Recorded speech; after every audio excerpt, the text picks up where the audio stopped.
और बुलेटिन की शुरुआत करते हैं अभी की बड़ी खबर के साथ। सोईबुक के 23 साल खातून के कत्ल के खिलाफ बड़गाम में बंद, मुख्तलिफ इलाकों में दुकानें बंद। मुतासरा खानदान के साथ की जा रही है इजहार यकजहती। बंद के बावजूद ट्रैफिक की नकलो हमत जारी है। कत्ल के खिलाफ बड़े पैमाने पर हुआ था एहतजाज। मुलजिम को सख्त सजा देने का किया जा रहा है मुतालबा। तो इस वक्त की बड़ी खबर आपको बता दें बड़गाम से, जहां सोईबुक की 30 साल खातून के कत्ल के खिलाफ बड़गाम में बंद है और मुख्तलिफ इलाकों में दुकानें बंद है। मुतासरा खानदान के साथ इजहार यकजहती। बंद के बावजूद ट्रैफिक की नकलो हमल जारी। कत्ल के खिलाफ बड़े पैमाने पर हुआ था एहतजाज। मुलजिम को सख्त सजा देने का किया जा रहा है मुतालबा। तो नाजरीन, आपको बता दें कि कुछ दिन कबल 23 साल खातून बड़गाम में कत्ल हुई थी और जिसके बाद आज बड़गाम में बंद की कॉल दी गई है। वहां पे पूरा निजाम दरहम बरहम है। मुतासरा खानदान के साथ इजहार यकजहती पेश किया जा रहा है। सोईबुक बड़गाम से ताल्लुक रखने वाली 30 साल आरिफा कत्ल मामले में आज बड़गाम के मुख्तलिफ मकामात पर बंद देखा जा रहा है। हालांकि ट्रैफिक चल रहा है लेकिन मार्केट क्लोज है। दुकानदारों ने हमदर्दी का इजहार करते हुए आज मार्केट बंद रखी है। हम इस वक्त मेन चौक बड़गाम में मौजूद है। यहाँ पर भी मार्केट सुबह से ही बंद है। हालांकि ट्रैफिक चल रहा है लेकिन आप देख सकते हैं इस तरफ से भी जहां से भी आप दुकानें देख रहे हैं सब बंद है। इसी तरीके का हाल ओमपुरा बड़गाम में है और जो दूसरे मार्केट है वहां पर भी इसी तरीके का मंजर आपको दिख रहा है। और लगातार जब से आरिफा का कत्ल हुआ है तब से लगातार जगह जगह जिला भर में एहतजाज हो रहे हैं और मुतालबा यही किया जा रहा है कि जो इसमें कल्प्रिट है, जो मुलजिम है, उसके खिलाफ सख्त से सख्त सजा देनी चाहिए। और लोगों का यह भी मुतालबा है कि फास्ट ट्रैक बुनियादों पर इस केस की तहकीक होनी चाहिए। न्यूज़ 18 के लिए बड़गाम से मैं आबिद हुसैन। एलजी मनोज सिन्हा ने जम्मू में सौहार्द नामी प्रोग्राम की इफ्तिताही तकरीब में शिरकत की। उन्होंने इस दौरान Jammu Kashmir UT inter university chancellors trophy men and women championship 2023 का इफ्तिताह किया। तलबा असातिज़ा के अलावा तालीमी माहिरीन ने प्रोग्राम में शिरकत की।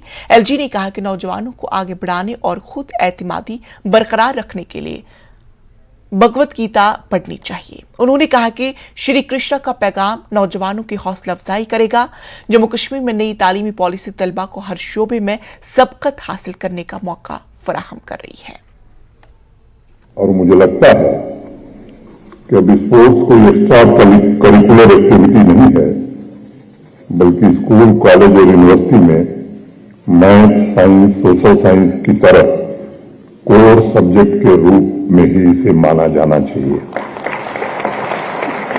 स्पोर्ट्स वह माध्यम है जो हमारे नौजवानों को साहस देता है, उनके सामने नए लक्ष्य तय करता है और उन लक्ष्यों को प्राप्त करने के लिए मार्ग भी प्रशस्त करता है।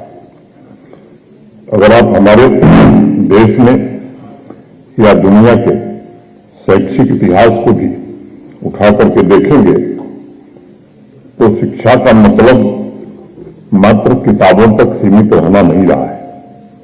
अलग अलग संस्कृतियों और देशों ने इस बात पर जोर दिया कि शिक्षा का मतलब इंसान का शारीरिक और मानसिक दोनों विकास है, ताकि अपनी ताकत, अपनी क्षमता और अपने अंदर अंतर्निहित शक्तियों को पहचान सके, उसे नर्चर कर सके और तब विद्यार्थी जीवन के पथ पर आगे बढ़ सके। मैं खासतौर से अपने युवा साथियों तथा शिक्षकों से कहना चाहता हूं कि आजकल के विद्यार्थी को प्रोत्साहित करना चाहिए और मुझे लगता है कि अगर प्रोत्साहन के लिए कोई ग्रंथ पढ़ना है तो भगवत गीता पढ़नी चाहिए। एकेडमिक्स में टॉपर और खेल के मैदान में चैंपियन बनने के लिए आप स्वयं विचार करिए, सबसे ज्यादा प्रेरणा कौन दे सकता है?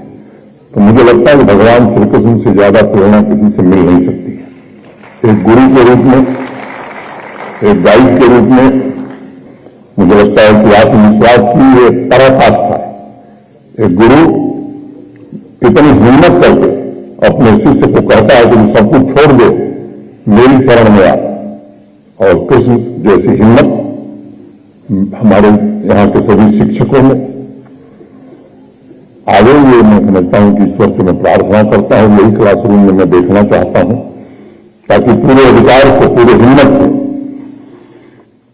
हमारे शिक्षक कह सकें विद्यार्थियों से, स्टूडेंट से, तुम बाकी सब छोड़ो, वह करो जो मैं कह रहा हूं, और शिष्य में भी उतनी ही श्रद्धा हो कि वह गुरु के कहने पर अंगारों पर पांव रखने के लिए भी तैयार रहे, न हिचके। मुझे यकीन हो रहा है कि वह समय, वह व्यवस्था अब ज्यादा दूर नहीं है। भारत के सम्माननीय प्रधानमंत्री जी ने सभी विद्यार्थियों को, अध्यापकों को, कुलपतियों को एक बड़ा उपहार दिया है। पहले टीचर्स हों, चाहे स्टूडेंट्स हों या वाइस चांसलर साहब हों, सब कहीं न कहीं क्लासरूम की दीवारों और सिलेबस की सीमाओं से बंधे थे। हम सोच नहीं सकते थे कि फिजिक्स का टॉपर लॉन टेनिस का चैंपियन बनने का ख्वाब देख सकता है। अब उसे पूरा करने की व्यवस्था निर्मित की गई है। 100 मीटर रेस दौड़ने वाला बच्चा या बच्ची इंजीनियर बनना चाहता है तो उसे भी अवसर मिलेगा। राष्ट्रीय शिक्षा नीति ने ये अवसर हमें उपलब्ध कराया है। फ्रेगमेंटेशन को समाप्त करके मल्टी डिसिप्लिनरी सिस्टम को प्रमोट करने का अवसर दिया है। विद्यार्थियों को ऐसी व्यवस्था दी गई है जो उनके सपनों को साकार कर सकती है। एक और पुरानी गलत धारणा बनी थी जब हम लोग पढ़ते थे, हमारे अभिभावक, हमारे अध्यापक कहते थे कि जो पढ़ेगा, जो खेलेगा कूदेगा, वो पढ़ेगा कैसे। मुझे लगता है कि इस धारणा से भी लोग अब बाहर आ रहे हैं, और मैं मानता हूं कि जो विद्यार्थी पढ़ाई करता है और मैदान में अच्छा खेलता है, वो दोनों काम एक साथ कर सकता है। क्लासरूम हो या चाहे खेल का मैदान हो, कोई भी उसे विजेता बनने से नहीं रोक सकता। JKSSB की जानिब से कंप्यूटर पर मबनी इम्तिहानात मुनक्किद करने के एबटेक कंपनी को कॉन्ट्रैक्ट देने के खिलाफ उम्मीदवारों और सियासी जमातों का एहतजाज रंग लाया है। Jammu Kashmir service selection board ने मंगल की रात मुख्तलिफ असामियों के लिए कंप्यूटर पर मबनी तहरीरी इम्तिहान CBT को फिलहाल मुलतवी करने का ऐलान किया। यह फैसला सरकारी मुलाजमतों के ख्वाहिशमंद नौजवानों के एहतजाज के दरमियान लिया गया। मुख्तलिफ सरकारी महकमों में भर्ती के ख्वाह उम्मीदवार काफी दिनों से एहतजाज पे थे। एबटेक की खिदमत हासिल करने के फैसले को काफी मुखालफत हो रही थी। एहतजाजियों का कहना था कि ब्लैकलिस्ट की गई कंपनी को ये कॉन्ट्रैक्ट नहीं दिया जाना चाहिए। गर्चे LT इंतजामिया ने इस मामले पर पहले ही सफाई पेश की थी, मगर अब इंतजामिया ने इम्तिहान को मुलतवी करने का ऐलान किया। JKSSB ने ट्वीट करके बताया कि 16 मार्च 2023 से 5 अप्रैल 2023 तक मुख्तलिफ असामियों के लिए होने वाले कंप्यूटर पर मबनी इम्तिहानात को अगले अहकामात तक मुलतवी कर दिया गया है। उधर एहतजाजी SSB उम्मीदवारों ने इस फैसले का खैर मकदम किया। उन्होंने कहा कि इस फैसले से नौजवानों का UT इंतजामिया पर एतमाद बढ़ेगा। उन्होंने ताहम मांग की है कि किसी भी एजेंसी की खिदमत हासिल किए बगैर हुकूमत खुद ही इम्तिहानात का इनकाद करे। JKSSB ने कल शाम को एक ट्वीट किया और ट्वीट में उन्होंने ये जानकारी दी कि जो 16 मार्च से एग्जाम्स होने वाले थे, वो कंप्यूटर एग्जाम जो है उनको पोस्टपोन कर दिया उन्होंने। और ये इसलिए किया गया था क्योंकि पिछले कई दिनों से जो स्टूडेंट्स हैं, जो एस्पिरेंट्स हैं, वो लगातार जम्मू और श्रीनगर में और कश्मीर और जम्मू के मुख्तलिफ जगहों पे प्रोटेस्ट कर रहे थे। उनका ये कहना था कि जिस कंपनी को कॉन्ट्रैक्ट दिया गया है इस एग्जामिनेशन कंडक्ट करने के लिए, उस पर उसका भरोसा नहीं है।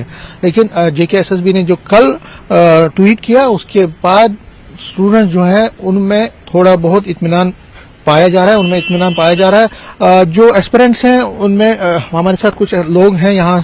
ये विंकल शर्मा है जो लगातार प्रोटेस्ट कर रहे थे कई दिनों से। विंकल, लगातार प्रोटेस्ट कर रहे थे, JKSSB का ट्वीट कल आया, क्या पहले रिएक्शन? देखिए, JKSSB का जो ट्वीट आया वो एक प्रशासनिक निर्णय, जो एस्पिरेंट्स हैं उनको एक काले भविष्य की ओर जो धकेला जा रहा था उससे बचाने के लिए है। कहीं ना कहीं LG प्रशासन ने एक सही समय पे उचित निर्णय लिया है और LG प्रशासन इसके लिए जाना भी जाता है कि निर्णय कठोर होते हैं, वो लेते हैं, जो कि एक अच्छा निर्णय है। लेकिन JKSSB को अगर ये कहे कि JKSSB का निर्णय ये है, तो JKSSB ने, जो उसके अधिकारियों ने खुद आपस में मिलकर वो खिचड़ी पका चुके हैं, जो कहीं ना कहीं सबके सामने जब आई है। कल शाम तक भी जब तक वो कुछ लोग वहां गए और उनमें से भी शायद कुछ तो सरकारी मुलाजिम है, कोई इलेक्ट्रिशियन है, कोई कुछ है, जो प्रोटेस्टर अपने आप को बता रहे थे, तो उनके बाद भी यही उन्होंने कहा कि हम एग्जाम लेंगे, जो कि कहीं ना कहीं ठीक नहीं था। लेकिन एलजी साहब का, एलजी प्रशासन का जो एक निर्णय आया है कि भाई हाँ अभी के लिए इसको टाला जाए, मुझे लगता है ये स्वागत योग्य है। यही हमारी स्ट्रांग डिमांड है कि कोई भी काम कर रही है गवर्नमेंट, कुछ भी एक्टिविटी करती है तो बिल्कुल ट्रांसपेरेंट तरीके से होना चाहिए। अगर युवा इतना सड़कों पे उतरा है, धरना प्रदर्शन कर रहा है, तो उनकी आवाज अगर सुनेंगे नहीं तो उनको पता कैसे चलेगा। जब ब्यूरोक्रेसी जो भी है वो एलजी तक गलत वे में बात प्रेजेंट करती है, हम तो यही कहेंगे डायरेक्टली क्यों नहीं हमारी सुनी जाती। तो ये थे विंकल शर्मा और इनके साथ कुलबीर जी, दोनों ये कह रहे हैं कि जो एग्जामिनेशन प्रोसेस आगे होने वाला है तो वो अकाउंटेबल, उसमें ज्यादा ट्रांसपेरेंसी होनी चाहिए, पूरी ट्रांसपेरेंसी होनी चाहिए। लेकिन फिलहाल जो एसएसबी का जो कल का जो स्टेप है उसकी ये प्रशंसा कर रहे हैं और ये कह रहे हैं कि ये भी कह रहे हैं कि जो उनका प्रोग्राम है, जो एहतजाज है, वो अभी खत्म नहीं हुआ है। हालांकि कुछ दिन ये देना चाहते हैं सरकार को, ताकि सरकार अपनी तरफ से कुछ ऐसा पहल करे ताकि ये अपना आंदोलन पूरी तरह से खत्म कर सके। कैमरामैन नारायण के साथ में समीर भट्ट, न्यूज़ 18 जम्मू। तो नाज़रीन, आपको बता दें कि जेकेएसएसबी के ताल्लुक से अभी और भी खबरें आपको दिखाएंगे, लेकिन यहां पे रुकेंगे पहले एक छोटे से वक्फे के लिए। ब्रेक के बाद फिर से आप सबका इस्तकबाल करते हैं और अगली खबर का रुख करते हैं। पीडीपी ने Jammu Kashmir service selection board के जरिए मुख्तलिफ असामियों के कंप्यूटर इम्तिहान को मुलतवी करने के फैसले का खैर मकदम किया। पीडीपी तर्जुमान वीरेंद्र सिंह सोनू ने कहा कि मुलाजमत के ख्वाहिशमंद हजारों अफराद का मुस्तकबिल दाव पर लगा हुआ है। उन्होंने हुकूमत से जल्द अज जल्द इम्तिहान मुनक्किद करने की मांग की। जेकेएसएसबी ने कल एक ट्वीट किया, कल शाम को एक ट्वीट किया जिसमें उन्होंने जानकारी दी कि जो 16 तारीख से कंप्यूटर एग्जामिनेशन कंडक्ट करने वाली थी वो उसको उन्होंने डेफर कर दिया है। जो 4 तारीख तक जो चलने वाली थी उस एग्जामिनेशन प्रोसेस को फिलहाल डेफर कर दिया गया। नई तारीखों का ऐलान जो है बाद में किया जाएगा। इस मुद्दे पे स्टूडेंट्स तो सड़कों पे ही थे ही, लेकिन इस मुद्दे ने राजनीतिक रंग भी ले लिया था और कई पार्टीज के जो लीडरान हैं, वर्कर हैं, वो भी इस प्रोटेस्ट में शामिल हुए थे। मेरे साथ इस पर बात करने के लिए पीडीपी के स्पोक्स पर्सन वीरेंद्र सिंह सोनू साहब, आपकी पार्टी भी इसमें शामिल हुई थी और मैडम महबूबा मुफ्ती खुद इसमें जो यहाँ कैंडल मार्च हुआ कश्मीर वैली में भी। फिलहाल जो एसएसबी का जो है नटशल में, ब्रीफ में, किस तरह इसको लेते हो? देखिए, जो ट्वीट के माध्यम से हमने देखा है कि सर्विस सिलेक्शन बोर्ड की तरफ से ये कहा गया है कि उन्होंने एग्जाम डेफर कर दिए, तो मैं समझता हूं कि ये वेलकम कदम है और ये पहला कदम है। लेकिन वेलकम स्टेप तो है, लेकिन है पहला कदम है। जो नौजवानों की लड़ाई है, जो नौजवानों के खदशा है, वो एपटेक के ऊपर है, उस कंपनी के ऊपर है जिस कंपनी 2 स्टेटों में वो ब्लैक लिस्ट है। तो जो नौजवान ये कह रहे हैं, जम्मू कश्मीर का नौजवान ये कह रहा है कि इन कंपनियों को पीछे कर दिया जाना चाहिए, तो जो पहला स्टेप है हम उसका वेलकम करते हैं। लेकिन ये है पहला स्टेप है। जो मेन काज है, जो मेन परेशानी का मसला है, वो ये है कि जहां तो सर्विस सिलेक्शन बोर्ड अपने तरीके से ये एग्जाम कंडक्ट करे, तो जहां किसी ऐसी एजेंसी या किसी ऐसी कंपनी को लगाया जाए जिसका जो ट्रैक रिकॉर्ड है वो साफ होना चाहिए। अब एपटेक के ऊपर जो कुछ नौजवान प्रोटेस्ट कर रहे हैं, 2 स्टेटों में उसके खिलाफ एफआईआर लग चुकी है। अब ये हालात तो ये है ना कि सरकार उस आदमी को खुजाने का चौकीदार रखना चाहती है जिसके ऊपर 2 चोरी के केस है, माफ कीजिएगा 2 एफआईआर लग चुकी है उनके ऊपर। अगर नौजवानों का खर्चा है तो मुझे बताइए कि एलजी एडमिनिस्ट्रेशन या भारतीय जनता पार्टी क्यों एपटेक की वकील बनी है? और जिस तरीके से जो लूट कसूट चल रही है, जिस तरीके से जो सारे सिलसिले, तो मैं इस कदम को सर्विस सिलेक्शन बोर्ड के और एलजी एडमिनिस्ट्रेशन के इस कदम को सराहना करता हूं, वेलकम करता हूं। लेकिन ये पहला कदम है।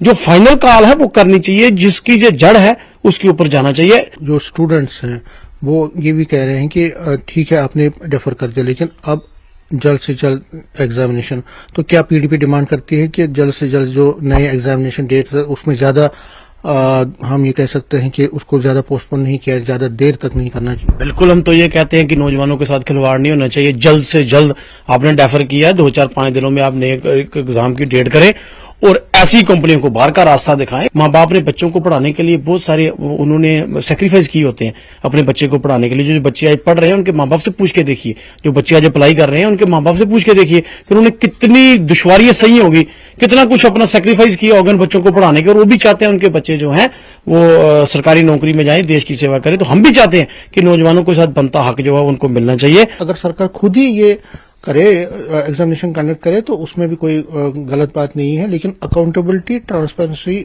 और शफाफियत का पूरा ख्याल रखना पड़ेगा सरकार को। तभी जो एस्पिरेंट्स हैं, तभी उनके जो वालिदैन हैं, उनका कॉन्फिडेंस बढ़ेगा। लेकिन फिलहाल जो एसएसबी ने किया है उस पर वो वेलकम कर रहे हैं, न सिर्फ एसएसबी का बल्कि एलजी एडमिनिस्ट्रेशन का भी। कैमरामैन नारायण के साथ में समीर भट्ट, न्यूज 18 जम्मू। तो नाजरीन, इस वक्त की एक अहम खबर आपको बता दें, जमान पार्क लाहौर में झड़पें जारी है। इमरान खान के हामियों और सिक्योरिटी फोर्सेस के बीच झड़पें, गैर मुसल्लह एहतजाजियों पर रास्त फायरिंग। तो नाजरीन, इस वक्त की अहम खबर आपको बता दें, जमान पार्क लाहौर में झड़पें जारी है। इमरान खान के हामियों और सिक्योरिटी फोर्सेस के बीच झड़पें हैं, गैर मुसल्लह एहतजाजियों पर रास्त फायरिंग की जा रही है। यह खबर आपको पाकिस्तान से बताई जा रही है। पाकिस्तान के लाहौर से खबर है, जमान पार्क लाहौर में झड़पें जारी। इमरान खान के हामियों और सिक्योरिटी फोर्सेस के दरमियान ये झड़पें जारी हैं, गैर मुसल्लह एहतजाजियों पर फायरिंग हो रही है। तस्वीरें आपके स्क्रीन पे नजर आ रही है, जहां पर आप देख सकते हैं कि किस तरह से इमरान खान के हामियों और सिक्योरिटी फोर्सेस के बीच में झड़पें जारी है। इसी खबर पर हमारे साथ हमारे नुमाइंदे शैलेंद्र हमारे साथ जुड़ चुके हैं। शैलेंद्र, आपसे जानना चाहेंगे कि क्या कुछ वजूहात हैं जिसकी वजह से गैर मुसल्लह एहतजाजियों पर फायरिंग की जा रही है? देखिए, जो वीडियो सामने आ रहे हैं, पीटीआई जो पाकिस्तान तहरीक इंसाफ पार्टी है वो इस तरह के वीडियोस अभी जारी कर रहे हैं अपने सोशल मीडिया पे, जिसमें देखा जा सकता है कि जमन पार्क जहां पर इमरान खान का घर है लाहौर में, वहां पर लगातार कल शाम से ही हमने देखा कि वहां पर एक्शन रहा। वहां पर पुलिस जो है पास में जो मॉल रोड है वहां पर वो टीयर गैस शेलिंग करते रहे, टीयर गैस शेल फायर करते रहे।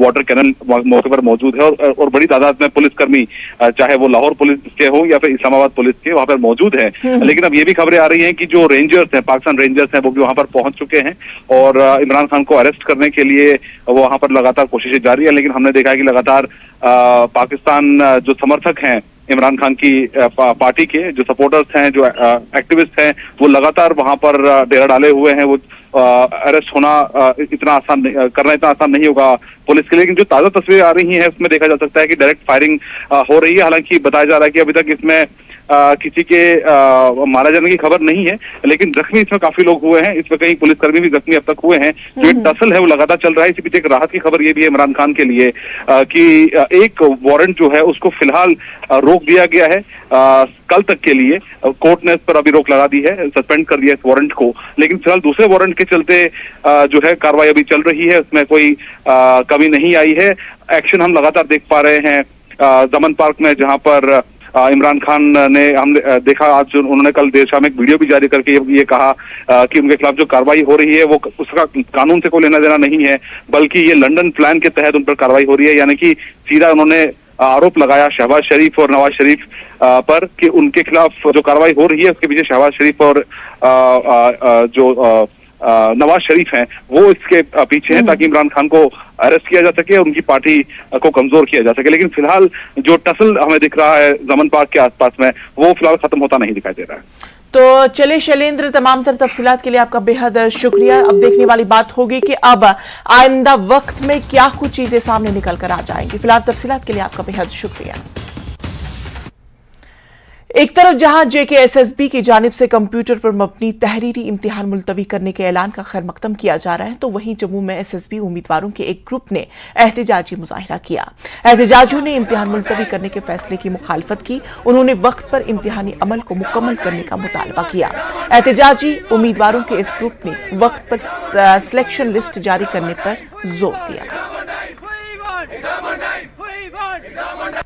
Jammu Kashmir service selection board Aptech और एस्पायरेंट्स के बीच चल रही जंग जो है वो उस समय कल कहीं ना कहीं उसमें एक नया मोड़ आया जब जेकेएसएसबी एस्पायरेंट्स की चल रही मांग को जो है वो जेकेएसएसबी ने कंसिडर किया और एग्जाम को जो है वो पोस्टपोन किया, डेफर किया।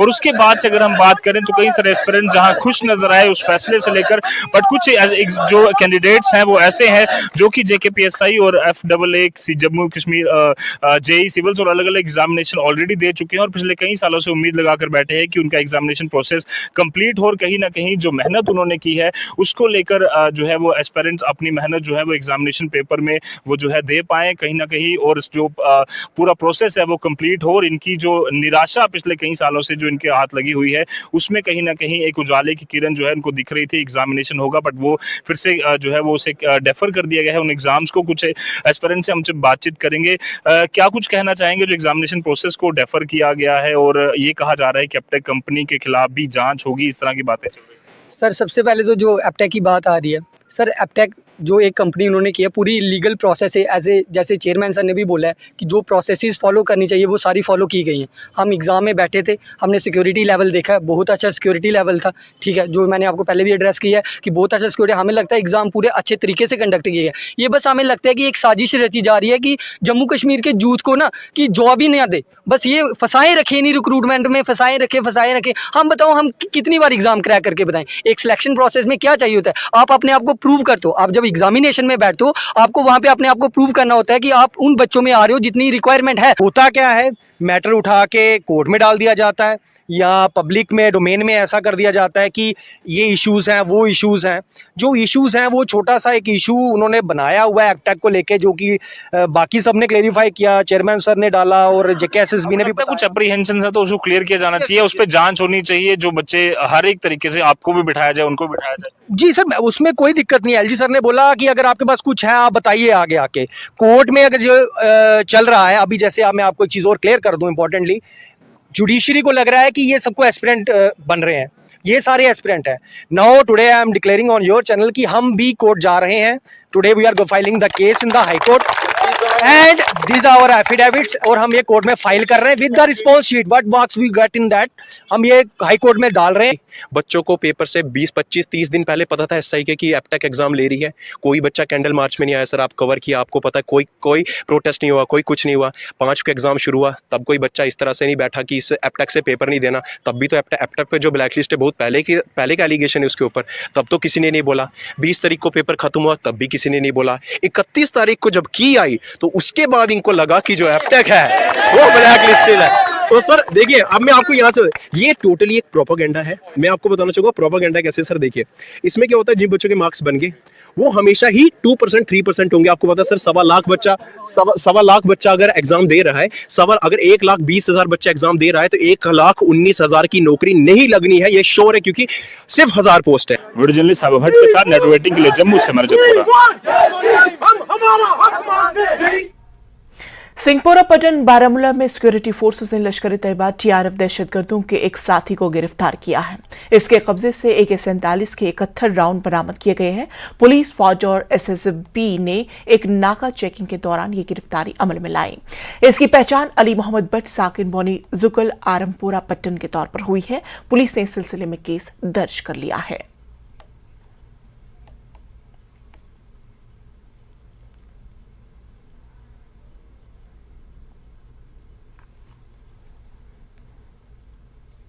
तो नाजरीन, इसी के साथ प्राइम नून @ 1 में फिलहाल इतना ही। मुझे दीजिए इजाजत, लेकिन आप देखते रहिए जम्मू कश्मीर लद्दाख हिमाचल। आदाब।